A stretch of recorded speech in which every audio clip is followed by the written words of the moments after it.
Assalamualaikum dan salam sejahtera. Saya Siti Aisyah Malisa Yohanis dalam Dunia 11 Pagi.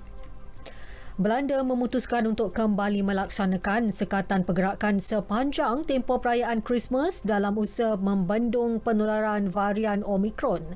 Perdana Menteri Mark Rutte mengumumkan berkuat kuasa hari ini semua kedai, restoran, pusat hiburan dan pawagam diarah tutup sehingga 14 Januari depan. Bagaimanapun sekolah akan ditutup sehingga 9 Januari. Kehadiran tetamu di rumah juga dihadkan kepada 2 orang kecuali pada hari sambutan Christmas 25 Disember dibenarkan 4 orang. Beribu-ribu warga Perancis turun berhimpun secara aman di sekitar Paris bagi membantah langkah kerajaan memperkenalkan penggunaan pas vaksin terbaru yang akan berkuat kuasa Januari depan. Menteri Kesihatan Olivier Véran ketika mengumumkan perkara itu berkata, pengenalan pas vaksin tersebut bagi menggalakkan lebih ramai individu mendapatkan suntikan vaksin COVID-19 untuk mencegah penularan varian Omicron. Bagaimanapun, kenyataan itu disanggah kumpulan anti-vaksin. Mereka yang berhimpun di hadapan Kementerian Kesihatan mendakwa langkah tersebut melanggar hak dan kebebasan individu. Pihak berkuasa Britain pula melaporkan berlakunya lonjakan kes varian Omicron dalam tempoh 24 jam lalu dengan para saintis menjangkakan gelombang lebih besar akan berlaku. Berdasarkan statistik Agensi Keselamatan Kesihatan Britain, jumlah kes positif membabitkan varian itu pada Jumaat mencecah 25,000 kes, meningkat lebih 10,000 kes daripada sebelumnya. 7 kematian baharu turut dicatatkan pada Khamis dan pesakit yang dirawat meningkat kepada 85 kes daripada 65. Situasi itu menyebabkan Datuk Bandar London Sadiq Khan mengisytiharkan darurat besar bagi menyelaraskan agensi awam dan mendapat sokongan kerajaan persekutuan.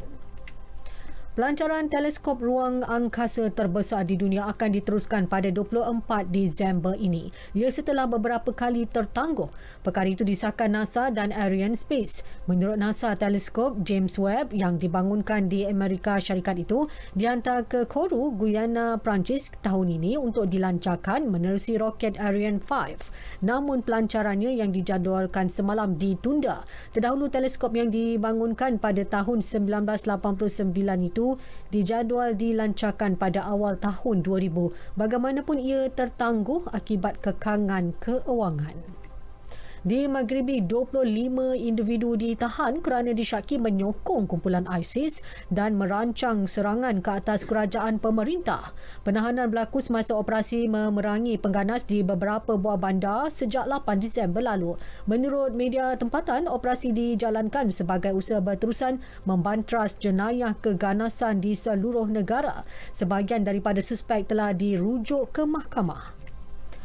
Sukan badminton Kejuaraan Dunia 2021, cabaran Malaysia berakhir selepas wakil terakhir Malaysia, pasangan beregu Ong Yew Sin, Teo Yi tersingkir pada perlawanan separuh akhir. Pasangan persendirian berkedudukan ke-12 dunia itu tewas kepada beregu keempat terbaik dunia Takuro Hoki Yugo Kobayashi 12-21, 9-21. Walaupun tewas, juara Masters Thailand 2020 itu mampu berbangga kerana berjaya membawa pulang pingat gangsa.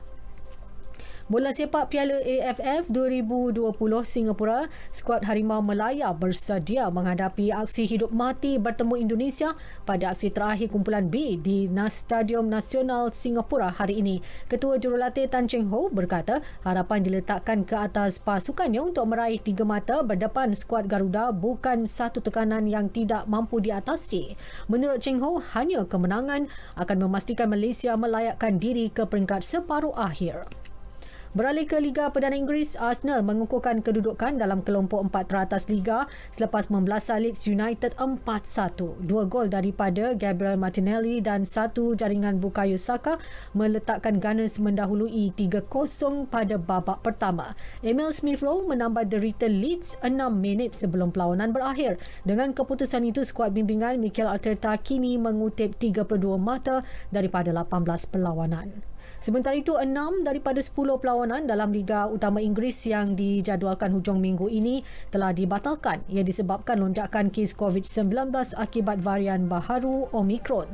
Satu mesyuarat melibatkan 20 kelab Liga Perdana akan berlangsung esok. Sekian berita yang disunting oleh Zamzuri Zawawi dari Pusat Berita RTM.